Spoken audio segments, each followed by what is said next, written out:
요한복음 20장 11절부터 18절까지 말씀 봉독해 드리겠습니다. 마리아는 무덤 밖에 서서 울고 있더니 울면서 구부려 무덤 안을 들여다보니 흰옷 입은 두 천사가 예수의 시체니었던 곳에 하나는 머리편에 하나는 발편에 앉았더라. 천사들이 이르되 여자여 어찌하여 우느냐? 이르되 사람들이 내 주님을 옮겨다가 어디 두었는지 내가 알지 못함이니이다. 이 말을 하고 뒤로 돌이켜 예수께서 서 계신 것을 보았으나 예수이신 줄을 알지 못하더라. 예수께서 이르시되 여자여 어찌하여 울며 누구를 찾느냐 하시니 마리아는 그가 동산지기인 줄 알고 이르되 주여 당신이 옮겼거든 어디 두었는지 내게 이르소서.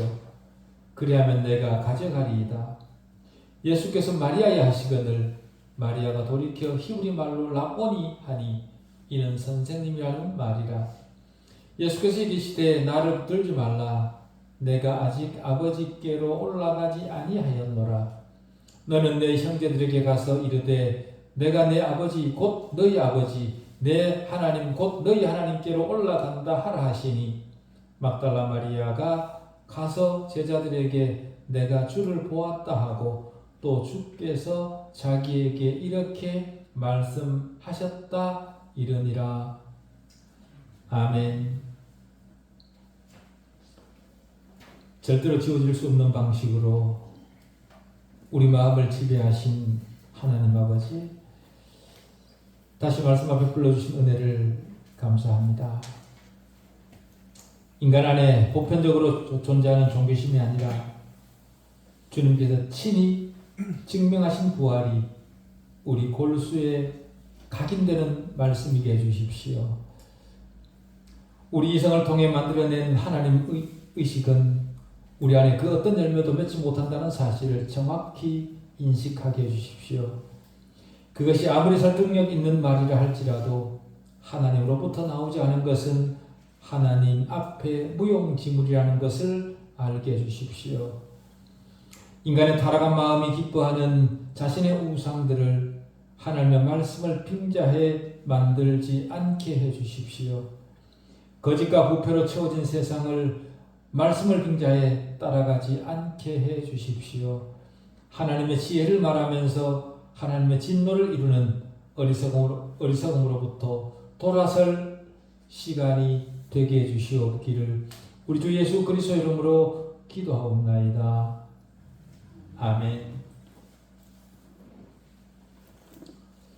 역사의 한순간에 실제로 있었던 일, 그것이 인류 역사의 전환점이 되거나 인류 역사의 흐름을 새롭게 하는 기회가 되는 경우는 종종 있었습니다. 우리 역사 가운데. 설령 그럴지라도 그 역사적 사건을 믿으나 믿지 않으나 내 개인적 삶은 시대의 흐름을 따라갈 뿐 별로 달라지지 않습니다. 그러나 예수 그리스도께서 부활하신 역사적 사실은 다릅니다. 역사의 전환점이 될 만한 큰 사건들은 시대의 흐름을 따라 이 땅에서의 내 삶을 좀 더 부유하게 할 수도 있고 더 어려운 인생이 되어서 살아가도록 그렇게 할 수도 있습니다. 그러나 주님이 부활하신 이 역사적 사실은 그것을 받아들이느냐 받아들이지 않느냐에 따라 그 인생이 송두리째 달라집니다. 물론 머리로만 찬송하는 것으로는 안 되겠지요. 부활하신 주님을 인격적으로 만나고 만난 주님을 믿음으로 그리고 우리 전인이 주님과 연합해야만 달라지는 변화입니다. 그래야만 그 부르심의 소망의 위력을 참으로 경험할 수 있습니다. 그런데 주님을 인격적으로 만나고 주님과 연합해야 된다, 이런 말들을 설교를 통해 종종 들어왔지만 사실 잘 이해가 되지 않고 막연하게 들릴 수도 있습니다. 그러나 뭐라고 말로 설명할 수 없지만 주님을 실제로 그리고 인격적으로 만나면 단번에 내가 가지고 있던 그 막연함이 다 해소가 되고 영적인 것들이 다 이해가 되고 내 마음의 갈증들이 해결이 됩니다. 그런 차원에서 아직 주님을 인격적으로 대면한 경험이 없으신 분들은 주님에게 만나 달라고 기도하십시오. 그러면 여러분의 삶의 내용들이 여러분도 감당하지 못할 정도로 달라지는 것을 경험하게 되실 겁니다. 부활하신 그리스도를 만난 사례가 신약에 5명이 나오는데요. 그 5 중 4은 요한복음 마지막 2장에 나오고 마지막 하나는 사도행전 9장에 사도 사울이 회심하면서 만나는 장면에 나옵니다. 이 5을 다 살펴보면 부활하신 그리스도를 인격적으로 만나는 일이 어떤 일인지를 알 수 있습니다. 부활하신 주님이 다가오셨을 때 마리아는 보고도 알아보지 못했다 그럽니다. 엠마오로 가던 길에 제자들도 처음에는 주님을 알아보지 못했습니다. 부활하신 그리스도의 몸은 이전과 동일한 몸이었지만 이제는 완전히 변화되어 완성된 상태였습니다. 그래서 주님을 알던 사람들도 죽은 자 가운데서 다시 살아나신 주님을 보고 즉시 알아보지 못했던 거죠. 그런데 마리아가 주님을 알아보지 못한 이유에는 또 다른 이유도 있었던 것 같습니다. 다시 말해 마리아는 자신의 머릿속에 자신이 상상한 생각으로 가득했고 그 생각에 지배당해 행동했습니다. 팩트를 확인하기도 전에 자신의 상상이 곧 현실인 것처럼 믿고 그 상상대로 행동했었기 때문에 주님을 알아보지 못했던 거죠. 우리도 종종 이런 실수를 합니다. 내 생각과 실제적 사실 사이에는 큰 차이가 있음에도 불구하고 자신이 만들어낸 상상이 사실인 것처럼 판단하고 실제적 사실을 간과하는 겁니다. 자신이 만들어낸 상상에 지배당하게 되면 실제가 눈앞에 펼쳐져도 그 실제가 눈에 들어오지 않습니다. 우리 믿음도 마찬가지입니다. 믿음의 기준을 제시하는 성경이 분명하게 기록되어져 있고 그 성경이 내 손에 들려져 있음에도 불구하고 성경이 기록하고 있지 않은 다른 것을 스스로 만들어서 그것이 곧 성경이 기록하고 있는 믿음의 내용인 것처럼 그렇게 따라갑니다. 모든 것을 자신이 가진 기대치를 기준으로 판단하다 보니 바로 눈앞에 계신 주님을 알아보지 못했던 거죠. 이 점에서 마리아는 온 인류를 대표합니다. 사도행전 13장 27절에 보면 이런 말씀이 있습니다. 예루살렘에 사는 자들과 그들 관리들이 예수와 및 안식일마다 외우는 바 선지자들의 말을 알지 못하므로 주일마다 안식일마다 주님으로부터 들은 그 하나님에 대한 참된 지식을 듣고 심지어 암송까지 하는데도 그것이 무슨 뜻인지 알지 못해 예수를 정죄하여 선지자들의 말을 응하게 하였도다 라는 말씀이 있습니다. 안식일마다 공부를 했고 외우기까지 했습니다. 암송을 합니다. 그런데도 그 내용이 무슨 내용인지 이해하지 못했던 겁니다. 그렇다고 예루살렘 주민들만 유난히 더 영적으로 눈이 멀었다 그렇게 말할 수도 없을 겁니다. 왜냐하면 주님이 예루살렘이 아니라 로마나 다른 곳에 가셨더라면 그곳 사람들은 주님을 하나님의 아들이자 구주로 단번에 알아봤을까요? 그들도 역시 마찬가지였을 겁니다. 다시 말해 사실을 사실대로 인식하지 못하는 것은 온 인류가 안고 있는 공통분모 같습니다. 로마서 3장 11절에 하나님을 찾는 자도 없고 라는 말씀이 있습니다. 이 말씀은 아무도 초월신이나 일반 영적 어떤 것을 찾지 않는다는 것이 아니라 참 하나님을 찾는 인간이 하나도 없다라는 뜻입니다. 모든 사람은 자기 나름의 영적 선을 추구하기는 하지만 모든 사람이 원하는 신은 언제나 자신의 욕구에 맞고 자신이 통제할 수 있고 자신의 생각에 토를 달지 않는 신, 그런 신을 마음속에 만들어 놓고 그가 곧 자신의 신이라 그렇게 믿기를 좋아합니다. 자신의 생각에 맞춰주지 않는 신은 신이 아니라고 거절하거나 반감을 드러냅니다. 마리아가 생각하고 있던 주님은 자신의 눈앞에 서 계시던 분과 달랐던 겁니다. 성경이 기록하고 있는 하나님은 인간이 상상하는 그런 하나님이 아닙니다. 인간은 하나님이라면 당연히 이러이러해야 된다라고 생각을 하지만 하나님은 인간의 개념에 묶여 계시지 않습니다. 하나님은 이래야지, 하나님 이런 분이어야 하나님이라 말할 수 있지 라고 우리는 흔히 생각을 하지만 실제 하나님은 인간이 생각하는 그런 하나님과 아주 거리감이 있습니다. 만약 인간 쪽에서 먼저 나서서 하나님을 찾고 인간의 구원을 스스로 찾아야 되도록 하나님이 만드셨다면 우리 인간에게는 희망이 없을 겁니다. 자신을 구원하실 분이 누구인지 각자 자기 마음에 만들어 놓은 신을 하나님이라 우길 것이기 때문에 그렇습니다. 그렇기 때문에 주님이 먼저 우리 이름을 불러주시지 않는 한 우리는 하나님에게 갈 수 없습니다. 하나님에게 이르지 못하면 그 결국은 망하는 겁니다. 예수 믿지 않고 뻔뻔스럽게 살아가는 사람들이 많이 있습니다만 그들의 결국은 두고 볼 일입니다. 그런데도 주제를 모르는 인간들은 주님이 내미는 손을 거절합니다. 그러면서 거절을 하면서 자신의 거절을 오히려 자랑스럽게 생각을 하죠. 주님이 마리아에게 해주신 일도 바로 그겁니다. 어찌하여 울며 누구를 찾느냐. 주님은 복종을 요구하는 군대 상관처럼 다가오지 않습니다. 상대의 마음을 헤아리고 깨달음을 주시려는 상담자처럼 그렇게 찾아오십니다. 결국 주님은 마리아 심금을 울리죠. 거기 순서를 보십시오. 거기 보면 마리아가 선생님을 먼저 부른 뒤에 주님이 마리아야 마리아야 그렇게 부르신 것이 아니라 주님이 먼저 마리아야 라고 부르시자 마리아는 놀라면서 선생님 하고 알아봤습니다.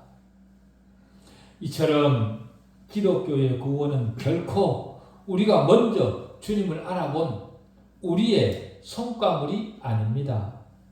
내가 똑똑해서 주님을 먼저 알아본 결과 얻은 구원이 아니라 그 말이죠.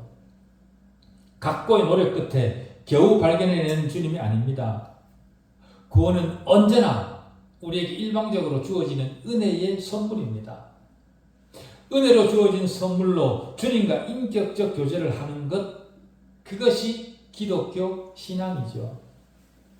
마리아가 선생님하고 외치자 말자 주님이 하신 말씀은 나를 붙들지 말라 그렇게 말씀하셨습니다.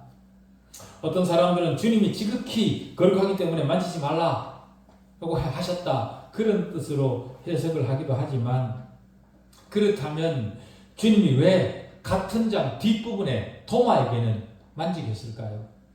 그러니까 그런 뜻이 아니라는 거죠. 여기서 붙들다라는 단어는요, 꼬집다시피 할 정도로 아주 꽉 매달리는 거, 확 매달리는 거, 그걸 말하는 겁니다. 다시 말해 주님의 생각은 이랬던 거죠. 마리아가 주님과의 관계 단절에서 오는 큰 슬픔을 다시 당하고 싶지 않은 마음에서 주님에게 강하게 매달리고 싶은 그런 마음이 마리아에게 있었던 겁니다. 그래서 마리아가 달려들면 안 될 것 같은 그런 마음이 들었던 거죠. 네가 나를 붙드는 것보다가 내가 지금 아버지에게 올라가서 하나님 우편에 앉아 성령을 보내면 성령을 통해 다른 많은 사람들은 나와 교제할 수 있게 된다. 그러니 나를 아버지에게 가게 돌아 나를 붙들지 말고 그런 뜻이었던 겁니다. 그렇게 되면 마리아 너나 원하는 모든 사람은 상상을 초월하는 방식으로 주님과 교제를 나누게 된다는 거죠.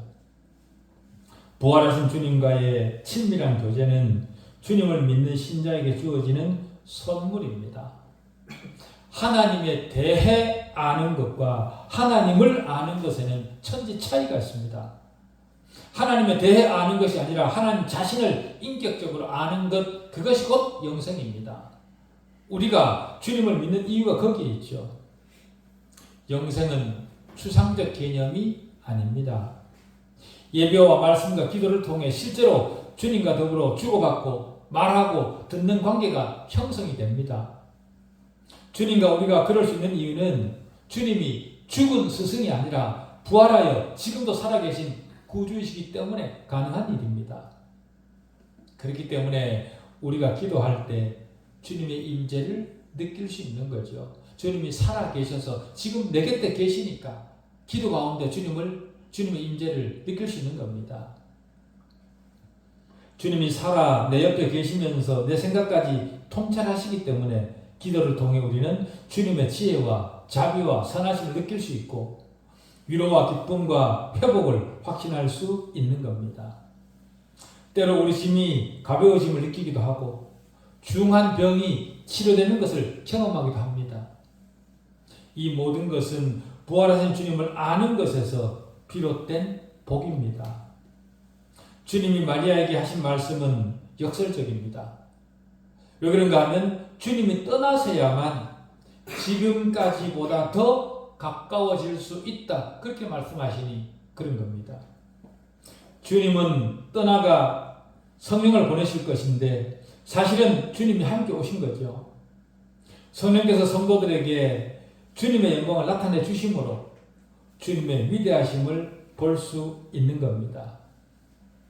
요한복음 20장 앞부분에 무덤이 비어있다라는 마리아의 말을 전해들은 요한과 베드로는 그 길로 내달려 주님의 무덤에 이릅니다. 도착은 먼저 요한이 무덤 앞에 도착을 했지만 뒤쫓아 따라온 베드로는 무덤 안으로 보지 않고 뛰어들어갑니다. 가서 보니 주님의 시신을 쌌던 세마포가 널브러져 있거나 칼기하게 찢어져 있는 것이 아니라 비교적 잘 보존된 채로 무덤 안에 있고 주님은 보이지 않았습니다. 그 모습을 본 베드로가 자세히 살펴 하나씩 추론하면서 답을 찾아가죠.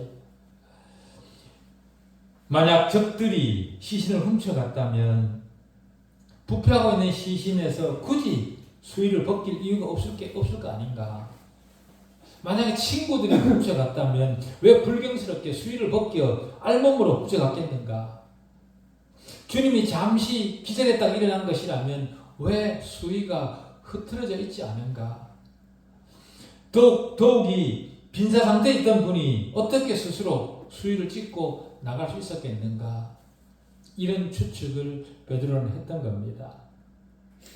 베드로가 이런 추론을 하고 있을 때 먼저 도착했지만 뒤늦게 무덤에 들어온 요한이 들어가 현장을 보고 믿더라. 8절이 그렇게 얘기를 합니다. 그렇습니다. 믿음은요, 지적 추론과 동의 그 이상입니다. 증거를 살펴 답을 모색하는 것 이상입니다. 그것이 바로 우리 믿음입니다.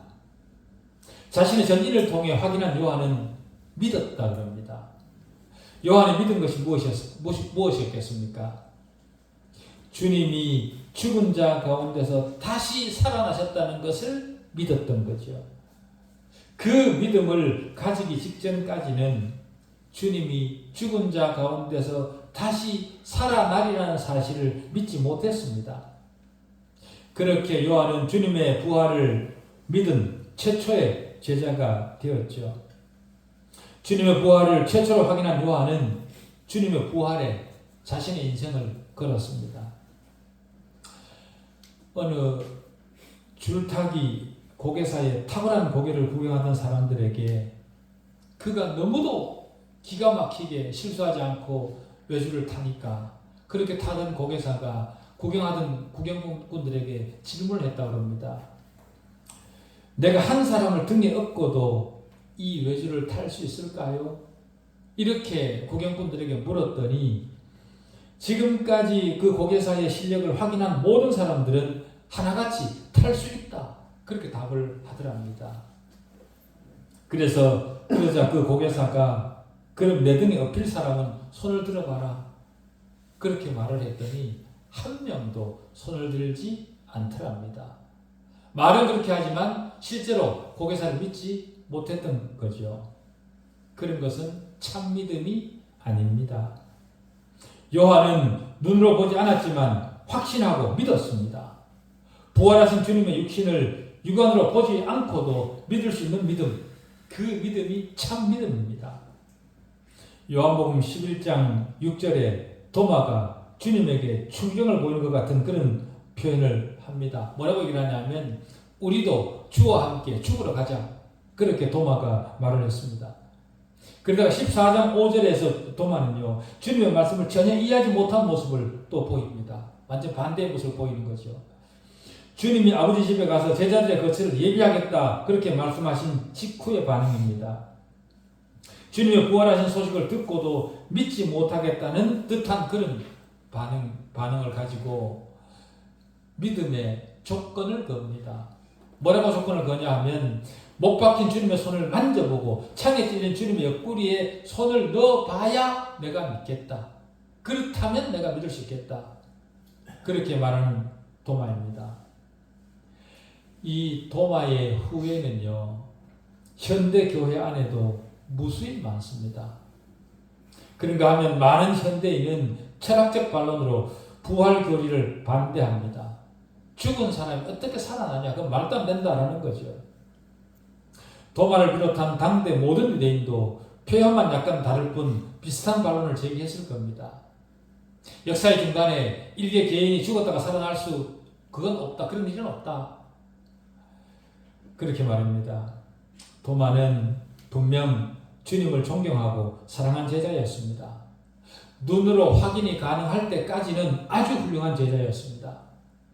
그러나 자신이 너무도 사랑했던 주님이었기 때문에 괜히 기대감에 속을까 두려웠던 건지, 아니면 주님이 살아계시길 바라는 희망 고문이 될까, 그것이 두려웠던 건지 믿지 못하고 의심을 합니다.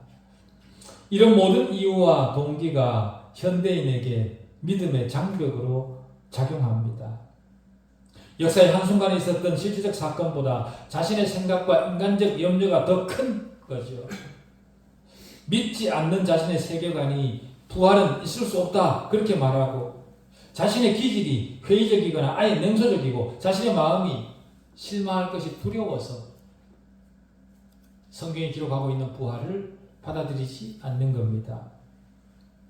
그런데 본문을 통해서 보면 이런 모든 상황과 과정에도 불구하고 도마는 제자들 가운데 가장 깊은 의심에서 가장 고귀한 신앙 고백으로 옮겨갑니다.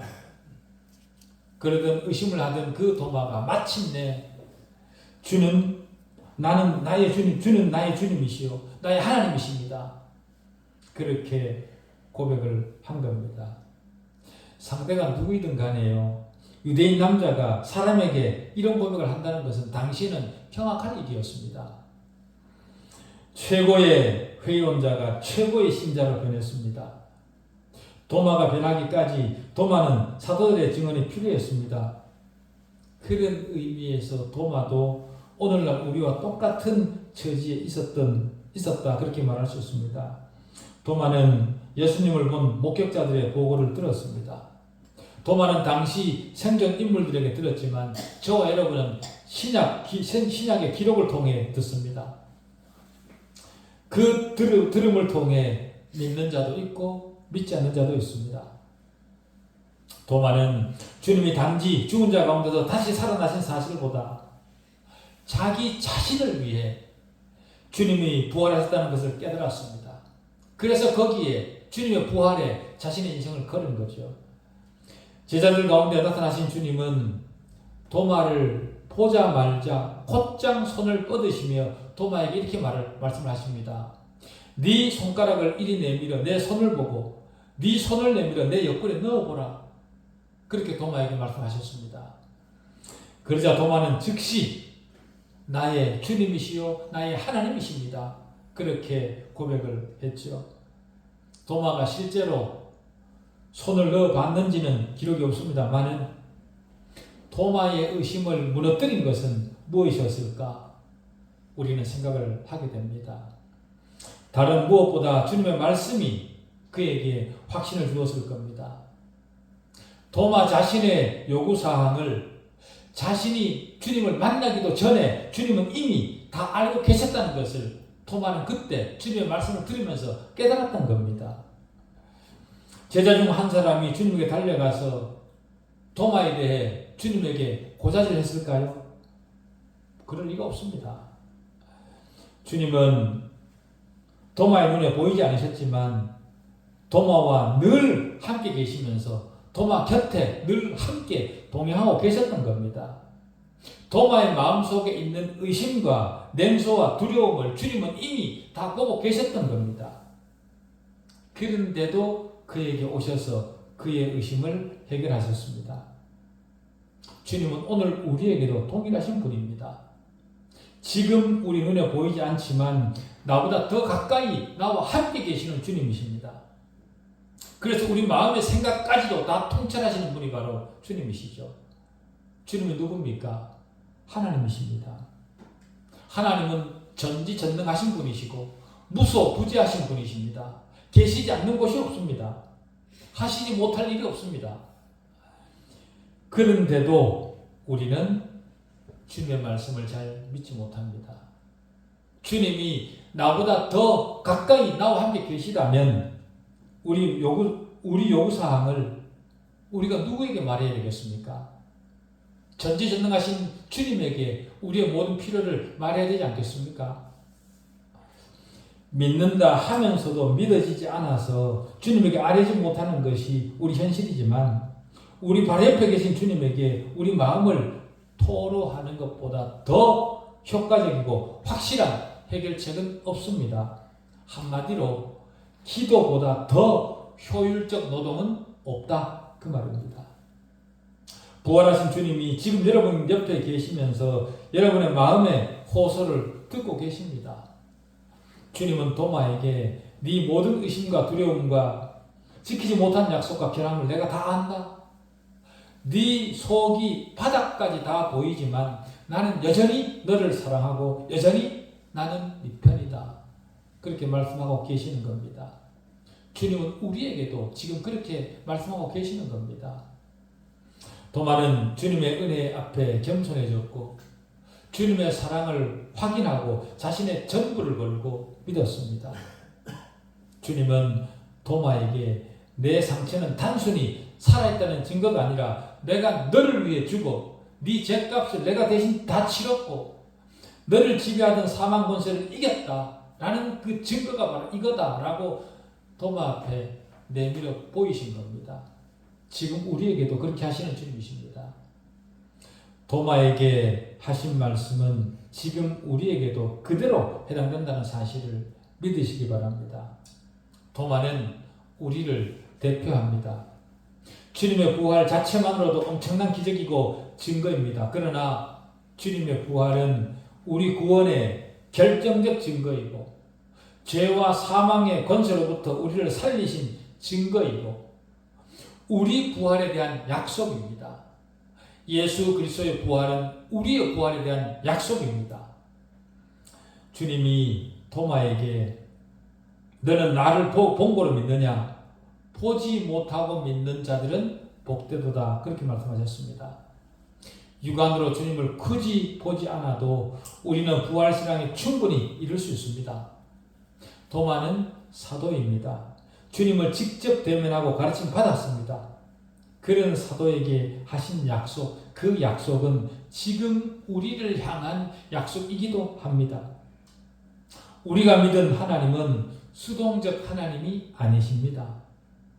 주님은 부활하여 살아 계시고 적극적으로 우리를 찾고 계십니다. 우리가 믿음 앞으로 나오도록 설득하고 계시는 거죠.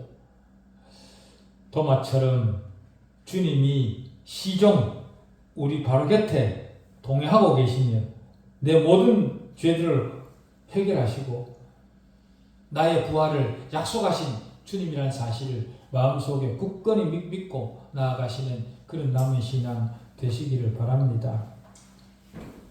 기도하시겠습니다.